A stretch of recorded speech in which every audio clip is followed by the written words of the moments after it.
Neelam madam आज बऱ्याच महिलांचं मनोगत आणि तुम्ही येण्यापूर्वी ऐकलं तर त्या इतक्या भारावून गेल्या होत्या. नीलम मॅडम बद्दल, आयशा मॅडम बद्दल आणि कल्पना मॅडम बद्दल किती बोलू आणि काय बोलू असं त्यांना झालं होतं.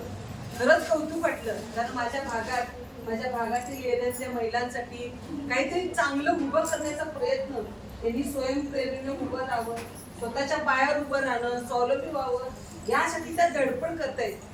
आणि महिला पण काय त्या टीव्ही सिरियल मध्ये इतक्या अडकलेली आहेत आणि दिवसा झोपा काढायच्या, त्यांना कुठं वावच नव्हता. आणि मी सातत्याने सर सांगत असते की बाईनं स्वावलंबी होणं महत्वाचं आहे. नवरा किती पण पैसा मिळवत असो, नवरा किती पण लाड करत असो, पण स्वतःचा जो पैसा कमायचा आहे त्यामध्ये जी पावर आहे, जी ताकद आहे ती कशातच नाहीये. कारण बघा, आपण लहानपणापासून बायकांना कुणाच्या तरी अंडर दाबलं गेलेलं आहे, म्हणजे ते वडील असू